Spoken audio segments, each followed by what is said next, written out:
குப்பை மேனி சோப்ல இருந்து பச்சை பயிரில் செஞ்ச சோப், செண்பகப்பூ, இப்படி பல்வேறு வெரைட்டில சோப் மேனுஃபேக்சரிங் செஞ்சு இவங்களே சேல் பண்றாங்க. நம்ம பேஜை ஃபாலோ பண்ணியிருந்தா 15% ஆஃபரும் இருக்கு. ஸோ நம்ம ஈரோடு சிட்டிக்குள்ள இப்படி ஒரு ஷாப் இருக்குன்னு தெரிஞ்சு நாங்க வந்த இடம் தான் ஈரோடு முனிசிபல் காலனியில் இருக்கிற இயல் வேதா. உடல் ஆரோக்கியத்திற்கான உணவுகள் இருந்து ஸ்கின் கேர், ஹேர் கேர், வீட்டு உபயோகப் பொருட்கள்னு கிடைக்கிற ஷாப் இது. இங்க ஸ்கின் கேர்ல குப்பை மேனியில செஞ்ச சோப், பப்பாளி, செண்பகப்பூ, துளசி, கடலை மாவு, மல்லிகைப்பூ, ஆவாரம்பூ, ரெட் சாண்டல், இப்படி பல்வேறு வகையான ரகங்கள்ல சோப் இருக்கு. இது போக குழந்தைகள், பெண்கள், ஆண்களுக்கு தனித்தனியா நலங்குமாவும் இருக்கு. பெண்களுக்கு ரொம்ப இம்பார்ட்டன்டான ஹை குவாலிட்டி ஆனின் பிராண்ட் நாப்கின்ஸ் டிஃபரெண்ட் சைஸ்ல இங்க அவைலபிளா இருக்கு. இதுக்கும் 15% ஆஃபர் கொடுக்குறாங்க.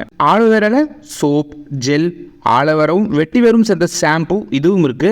இதெல்லாம் இங்க நல்லா சேல் ஆகிட்டு இருக்கு. இது போக குப்பைமேனி தலைப்பொடியில இருந்து கடுக்காய் தோல் பொடி, எலுமிச்சை தோல் பொடி இதெல்லாம் இருக்கு. உடல் ஆரோக்கியத்திற்கு தர்பூசணி விதை, சூரியகாந்தி விதை, வெள்ளரி விதை இதெல்லாம் இருக்கு. எல்லா ப்ராடக்ட்டுக்கும் 15% ஆஃபர் கொடுக்குறாங்க. உங்களோட கான்டாக்ட் நம்பர், லொகேஷன் டிஸ்கிரிப்ஷன்ல கொடுத்துருக்கோம். தேவைப்படுறவங்க பயன்படுத்திக்கோங்க. இந்த பதிவை உங்க நண்பர்களுக்கும் ஷேர் பண்ணிடுங்க.